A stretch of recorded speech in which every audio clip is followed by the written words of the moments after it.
আমাদের অনন্য স্টোরি সকল প্রকার পার্ট গল্প দেখতে আমাদের চ্যানেলটি সাবস্ক্রাইব করে পাশে থাকা বেল আইকনটিতে ক্লিক করে অল নোটিফিকেশন অন করে দিন। আমার কেবিনে এসো, কথা আছে তোমার সাথে।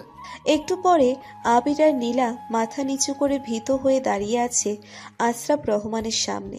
আশরাফ রহমান একটু গম্ভীর কণ্ঠে বললেন, কবে থেকে চলছে এসব? আবির ভীত স্বরে বলল, আসলে বাবা হয়েছে কি।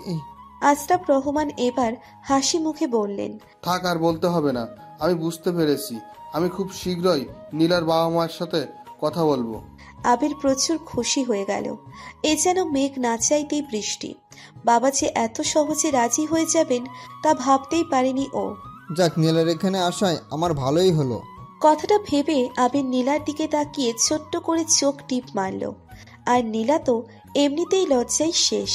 বিহান আয়াতকে নিয়ে ধানমন্ডির এক বাসার সামনে এসে গাড়ি থামালো। তখন ফ্ল্যাটে আরো কিছু সময় থেকে বিহান আয়াতকে নিয়ে এখানে এসেছে। আয়াত বাসাটা দেখে বলল, এটা কার বাসা? এই বাসাও আপনি কিনেছেন নাকি?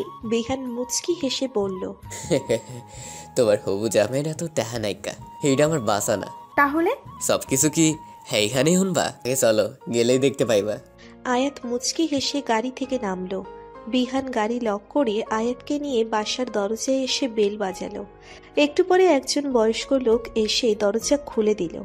লোকটি বিহানকে দেখে খুশি হয়ে বললেন, আরে বিয়ান বাবা, তুমি এসেছো, ভেতরে এসো। আবিদা তোমাকে দেখে খুশি হয়ে যাবে। লোকটি বিহান আর আয়াতকে সানন্দে ভিতরে নিয়ে গিয়ে সোফায় বসালেন। আয়াত কিছুই বুঝতে পারছে না কে এই লোক, বিহানকে দেখে এত খুশি বা হচ্ছে কেন। লোকটি এবার উৎসাহিত কণ্ঠে তার স্ত্রীকে ডাকতে লাগলো, আবিদা দেখো কে এসেছে, তাড়াতাড়ি এসো। একটু পরে ওনার স্ত্রী ভিতর থেকে বেরিয়ে এলেন। মহিলাটি বিহানকে দেখে আরো খুশি হলেন, যেন ওনার হারিয়ে যাওয়া সন্তান খুঁজে পেয়েছেন। মহিলাটি খুশি হয়ে বিহানের মাথায় হাত বুলিয়ে নানান কথা বলতে লাগলেন। আয়াত শুধু তাকিয়ে তাকিয়ে এদের কাণ্ড দেখছে। একটু পরে বিহান একটু গম্ভীর কণ্ঠে ওই বয়স্ক দম্পতির উদ্দেশ্যে বলে উঠল, আপনারা আমাকে আগে বলেছিলেন আমাকে আপনারা অফিসিয়াল ভাবে অ্যাডপ্ট করে আপনাদের ছেলে বানাতে চান। আমি তখন রাজি হইনি, কারণ আমার এসব ভালো লাগতো না আর না কোনো প্রয়োজন মনে করতাম। তবে এখন আমি রাজি আছি। আপনারা যদি চান তাহলে আমি আপনাদের ছেলে হতে প্রস্তুত। বিহানের কথাই ওনারা যেন অমূল্য রতন পাওয়ার মতো খুশি হলেন। খুশিতে দুজনের চোখে পানি চলে এলো। তারা হাসি মুখে বললেন, সত্যি বলছো বাবা বিহান? সত্যি তুমি আমাদের ছেলে হতে রাজি? আমরা যে কি খুশি হয়েছি তোমাকে বলে বোঝাতে পারবো না। তোমরা বসো, আমি মিষ্টি নিয়ে আসছি। এত বড় খুশির দিনে মিষ্টি মুক্ত করতে হবেই। কথাটা বলে ওনারা দুজনেই মিষ্টি আনতে চলে গেলেন। তাদের দেখে মনে হচ্ছে তারা জীবনের কোনো অতি আকাঙ্ক্ষিত খুশিটা পেয়েছে। ওনারা যেতেই আয়াত আর ওর কৌতূহল দমিয়ে রাখতে না পেরে বলে উঠল, বিহানজি, ওনারা কারা? আমি তো কিছুই বুঝতে পারছি না। বিহান বলে উঠল, আসলে বছর 3 আগে আমি আজাদ আঙ্কেল এই আঙ্কেলটাকে একটা রোড অ্যাক্সিডেন্টের হাত থেকে বাঁচিয়েছিলাম। ওনাকে বাঁচিয়ে ওনার বাসায় নিয়ে এসেছিলাম। সেদিন থেকে ওনাদের সাথে পরিচয়। আমাকে দেখে ওনারা অনেক খুশি হতেন। আমাকে বারবার তাদের সাথে দেখা করতে বলতেন। আমি ওনাদের খুশির জন্য মাঝে মধ্যে এসে দেখা করে যেতাম। ওনাদের কোনো সন্তান নেই, তাই আমাকে অনেক স্নেহ করেন। একদিন হঠাৎ ওনারা বললেন আমাকে নাকি তারা তাদের ছেলে বানাতে চায়, তাই তারা আমাকে অফিসিয়ালি অ্যাডপ্ট করতে চান। আমি তখন মানা করে দিয়েছিলাম, কারণ এসব আমার তখন ভালো লাগতো না, একটা আজাইরা ক্যাচাল মনে হতো, তাই আমি রাজি হইনি।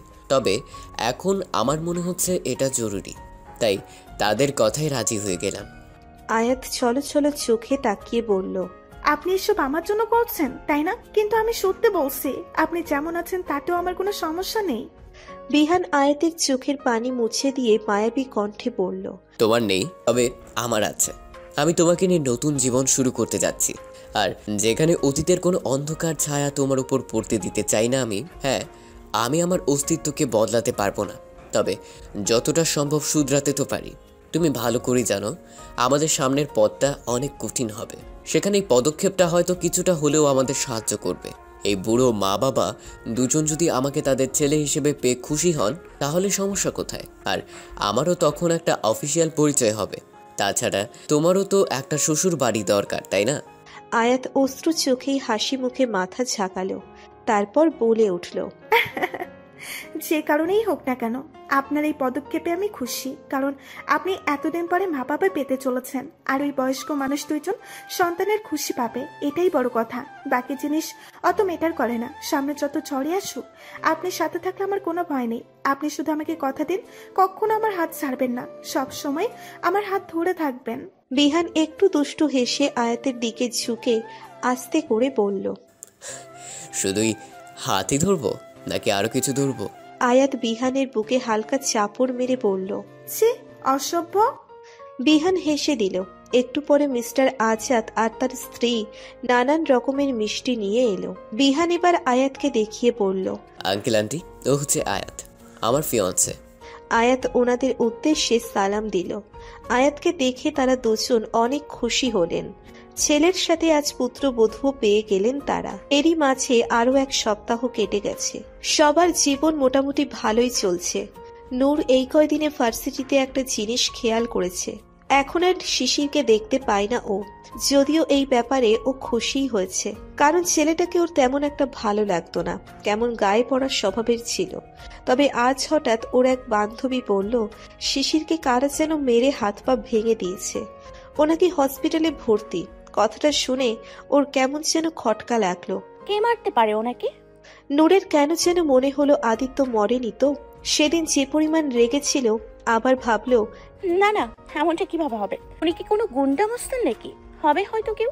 তাই নূর আর তেমন ভাবলো না। নূর ওর বান্ধবীদের সাথে ভার্সিটির মঠের একপাশের গাছতলায় বসে কথা বলছিল। তখনই হঠাৎ ওখানে একটা 18-19 বছরের ছেলে এসে নূরের দিকে তাকিয়ে বলল, আপু, আপনি প্লিজ আমার সাথে একটু হসপিটালে যাবেন, শিশির ভাইকে দেখতে। উনি আপনাকে যেতে বলেছেন। নূর থতমত খেয়ে বলল, আরে আমি কেন যাবো ওনার সাথে দেখা করতে? আর আপনাকে তো চিনি না, অপরিচিত লোকের সাথে আমি কেন যাব? ছেলেটি মিনতির সুরে বলল, প্লিজ আপু, মানা করবেন না। শিশির ভাই খুবই অসুস্থ, সে শুধুই আপনার সাথে 5 মিনিট দেখা করতে চাইছে। প্লিজ চলুন না, আপনাকে রিকোয়েস্ট করছি। আপনি যদি একা যেতে সাহস না পান তাহলে আপনার ফ্রেন্ডসদের সাথে নিয়ে চলুন। নূর পড়ে গেল এক মুশকিলে, কি করবে ভেবে পাচ্ছে না। নূরের এক বান্ধবী বলে উঠল, এত করে যখন বলছে তখন চল না। একটু অসুস্থ মানুষের কথা এভাবে মানা করা ঠিক হবে না। অগত্যা অনিচ্ছা সত্ত্বেও নূর যেতে রাজি হয়ে গেল। তবে ও একা যাবে না, ওর ফ্রেন্ডসদের সাথে নিয়ে গেল।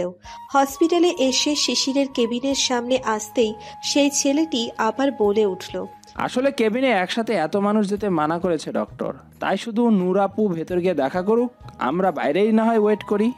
সবাই রাজি হয়ে গেল। অতঃপর শুধু নূর একাই কেবিনের ভিতরে ঢুকলো। ভেতরে ঢুকে দেখলো শিশির বেডে চোখ বন্ধ করে শুয়ে আছে, মাথায় আর হাতে পায়ে অসংখ্য ব্যান্ডেজ। নূর একটু বেডের কাছে এগিয়ে গিয়ে আস্তে করে শিশিরকে ডাকলো, শিশির ভাইয়া। নূরের ডাকে শিশির চোখ খুলে তাকালো। নূরকে দেখে হাসার চেষ্টা করে বলল, আরে নূর, তুমি এসেছো, বসো না। নূর সৌজন্যমূলক হাসি দিয়ে বেডের পাশে থাকা টুলে বসলো। তারপর শিশিরের দিকে তাকিয়ে বলল, কেমন আছেন ভাইয়া? আর এসব কিভাবে হলো? শিশির একটা তিরস্কারের হাসি দিয়ে বলল, নিজেই আমার এই অবস্থা করিয়ে আবার জিজ্ঞেস করছো কিভাবে হলো? শিশিরের কথায় নূর অবাক হয়ে বলল, কি বলছেন এসব? আমি কিভাবে আপনার এই অবস্থা করলাম? হ্যাঁ, তুমিই তো করিয়েছো। আচ্ছা বলো তো, আমি কি কখনো তোমার সাথে খারাপ আচরণ বা কোনো অযাচিত কাজ করেছি? তাহলে নিজের বয়ফ্রেন্ডকে দিয়ে আমাকে এভাবে মারার মানে কি? আমাকে যদি তোমার এতই অসহ্য লাগে তাহলে আমাকে সেটা বলে দিতে, তাহলে তো আর আমি তোমার সামনে আসতাম না। তাই বলে আমার সাথে এমন করবে তুমি? নূর যেন ভ্যাবা চাকা খেয়ে গেল। কি বলছেন উনি? আমার আবার বয়ফ্রেন্ড কোথা থেকে আসলো? আর সেই বয়ফ্রেন্ড কিনা আবার ওনাকে মেরেও গেল? নূর বিস্মিত কণ্ঠে বলল, কি বলছেন ভাইয়া এসব? আমি তো কিছুই বুঝতে পারছি না। যেখানে আমার কোনো ফ্রেন্ডই নেই সেখানে তাকে দিয়ে আপনাকে মারানোর প্রশ্ন কোথা থেকে আসলো? আপনার নিশ্চয়ই কোথাও ভুল হচ্ছে।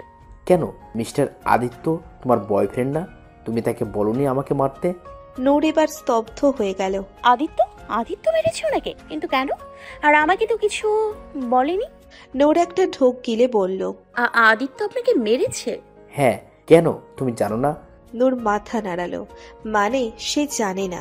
শিশির এবার একটু গম্ভীর কণ্ঠে বলল, বুঝতে পেরেছি। তার মানে সে তোমাকেও অন্ধকারে রেখেছে, তোমাকেও তার জালে ফাঁসিয়েছে। নূর কাঁপা কাঁপা কণ্ঠে বলল। মানে? দেখো নূর, তুমি যাই ভাবো না কেন, আমি তোমাকে সত্যিকারের বন্ধু ভেবেছি আর সবসময় তোমার ভালোই চেয়েছি। তাই তোমাকে কিছু কথা বলতে চাই। কি কথা? তার আগে তুমি বলো তো, তুমি আদিত্যের সম্পর্কে কতটুকু জানো? উনি আমাদের বাসায় কিছুদিন হলো পেইং গেস্ট হয়ে এসছে। শুনেছি বিদেশ থেকে এসছে কোনো বিজনেসের কাজে, ব্যাস এইটুকুই। যা সন্দেহ করেছিলাম তাই। নূরের বুকের ভিতর কেমন যেন দুরু দুরু করছে, কেমন যেন ভয় লাগছে ওর। নূর কম্পিত কণ্ঠে বলল। কি বলতে চাইছেন আপনি? নূর, ওই লোকটা তোমাকে ফাঁসিয়েছে। উনি কোনো বিদেশ থেকে আসেনি, বরং এখানে ঢাকায় থাকেন। আর ঢাকায় তার বিশাল বিলাসবহুল বাড়িগাড়ি, অফিস সবই আছে। তাহলে সে তার নিজের এত বড় বাড়ি রেখে তোমাদের ওই ছোট্ট বাসায় কেন পেইং গেস্ট থাকতে এলো, যার আশেপাশে শত শত গার্ডস আর কাজের লোক ঘুরে বেড়ায়? সে তোমাদের সুবিধা বঞ্চিত বাসায় কেন থাকছে? নূর যেন বাকরুদ্ধ হয়ে গেল। কি শুনছে ও এসব? এসব কি সত্যি? লোকটা ওদের এভাবে মিথ্যে বলেছে? নূরের কেন যেন বিশ্বাস করতে ইচ্ছে করছে না। শিশির তো মিথ্যেও বলতে পারে, হতে পারে ও এসব বানিয়ে বলছে। নূরের ভাবনার মাঝেই শিশির আবার বলে উঠল। জানি আমার কথা হয়তো তুমি বিশ্বাস করবে না, হয়তো মনে হবে আমি মিথ্যে বলেছি, তবে আমার কাছে আমার কথার প্রমাণ আছে। শিশির বেডের পাশে থাকা ওর ফোনটা বের করে ফোনের সোশ্যাল সাইট ঘেটে কিছু ছবি বের করে নূরকে দেখিয়ে বলল। এই দেখো, এখানে আদিত্যের অফিস, বাড়ি, গাড়ির ছবি দেওয়া আছে। এগুলো তো আর আমি হাতে বানাইনি, তাই না? ছবিগুলো দেখে নূরের হাত পা অবশ হয়ে এলো। তার মানে উনি সত্যি আমাদের মিথ্যে কথা বলেছেন? শিশির আবার বলে উঠল। শুধু এইসব না, আরও আছে। উনি একজন মাফিয়া গ্রুপের লিডার। ওনার একটা গ্যাং আছে, মানুষকে নির্দয়ভাবে মারা, তাদের খুন করা তার নিত্যদিনের কাজ। এই আমাকেই দেখো, বিনা অপরাধে কিভাবে মেরেছে আমাকে। নূরের কেমন মাথা ঘুরছে, সবকিছু এলোমেলো লাগছে ওর কাছে। এসব কথা কানে শুনতে পেলেও মন মানতে চাচ্ছে না কিছুতেই। মনে হচ্ছে যেন ভয়ঙ্কর কোনো খারাপ স্বপ্ন দেখছে ও। এখনই ঘুম ভাঙলেই সব মিথ্যে হয়ে যাবে। কিন্তু ঘুম ভাঙছে না কেন? কেউ ওকে ঘুম থেকে জাগাচ্ছে না কেন? শিশির এবার বলল। আর হ্যাঁ নূর, আরও একটা কথা আছে। উনি কিন্তু ম্যারিড, ওনার স্ত্রী আছেন। দেখো, আমি তোমার ভালো চাই বলে তোমাকে সবটা জানালাম, এখন বাকিটা তোমার ইচ্ছে। নূরের মাথায় যেন এবার আকাশ ভেঙে পড়ল। চোখের সামনে পৃথিবীটা গোল গোল করে ঘুরতে লাগলো। বুকের ভেতর অসহ্য যন্ত্রণা হচ্ছে। না না, এটা হতে পারে না। সব মিথ্যে, সব মিথ্যে।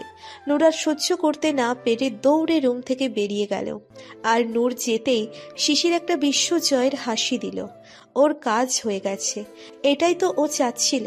আদিত্য ওকে মারার পরে শিশিরের মাথায় প্রতিশোধের আগুন জ্বলে উঠেছিল।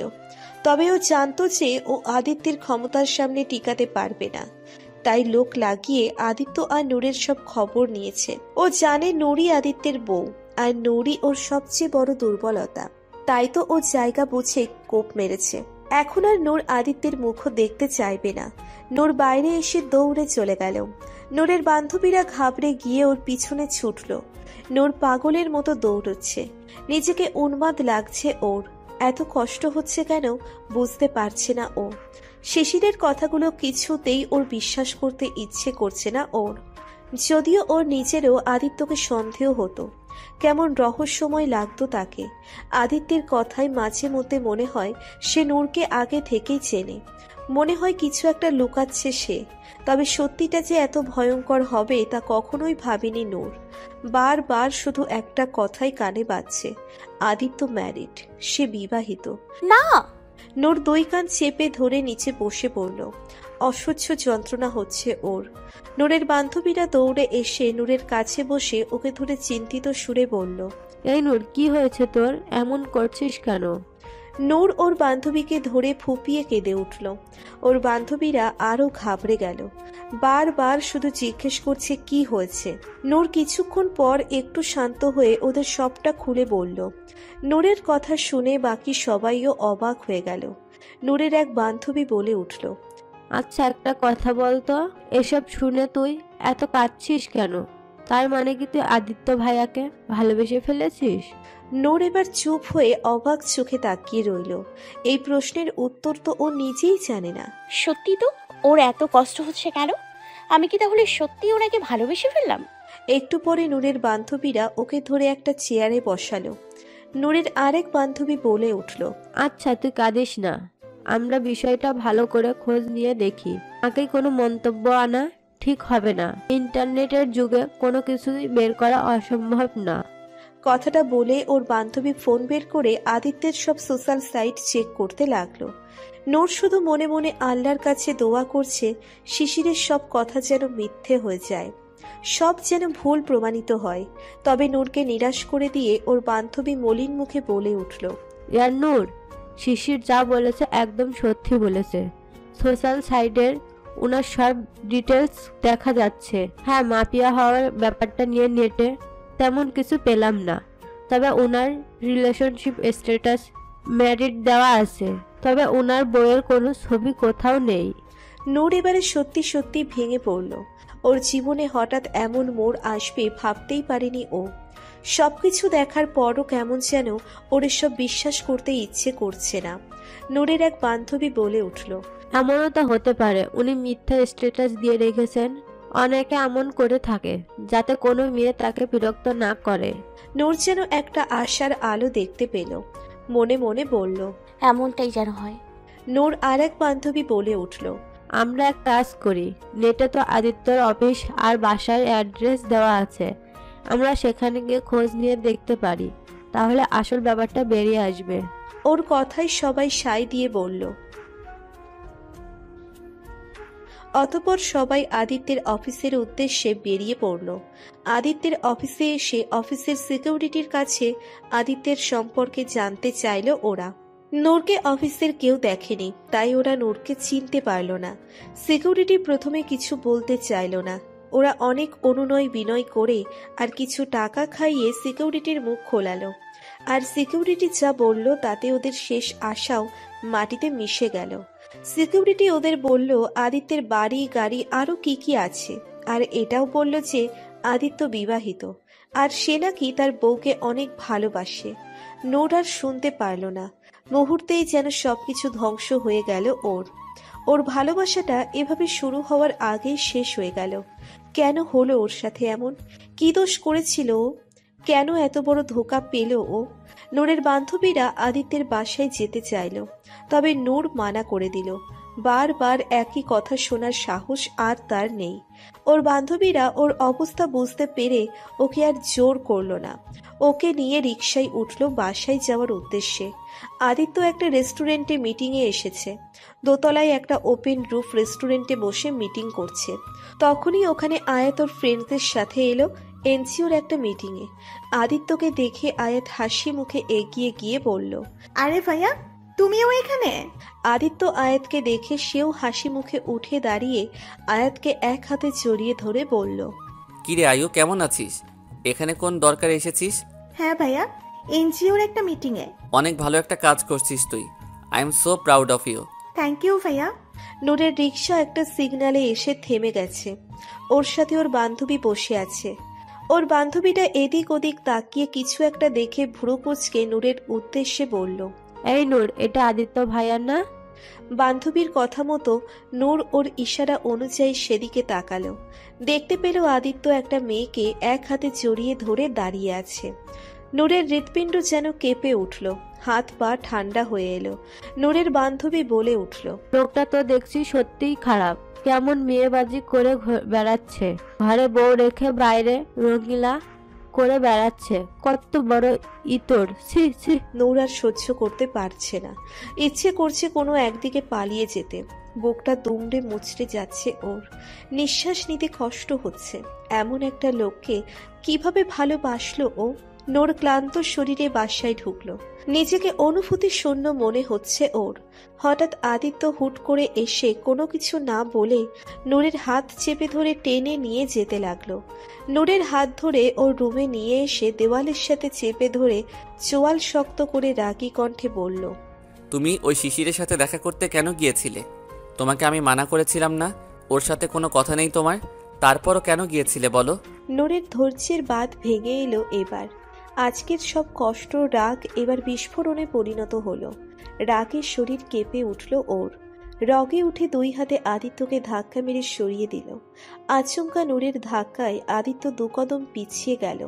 নূরের এমন কাজে অবাক চোখে তাকালো আদিত্য। নূর এবার ক্ষিপ্ত সুরে বলে উঠল, কেন, কি করবেন আপনি?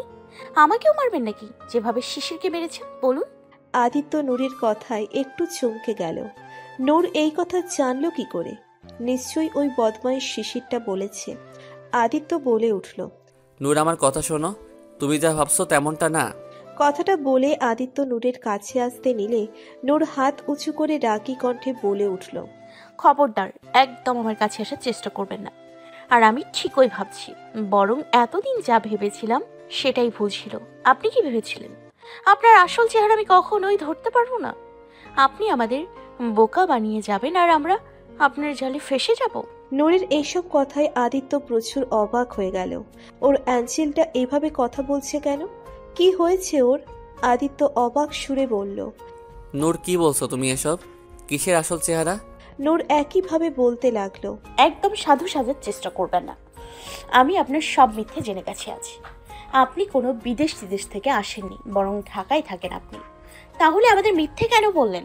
নিজের এত বড় বাড়ি রেখে আমাদের এই ছোট্ট বাড়িতে কেন থাকেন আপনি বলুন? আদিত্য আরো চমকে গেল। নূর এসব কিছু কিভাবে জানলো? এখন কিভাবে বোঝাবো ওকে? ওকে সত্যিটাও বলতে পারবো না। আদিত্যকে চুপ থাকতে দেখে নূর তাচ্ছিল্যের সুরে বলে উঠল,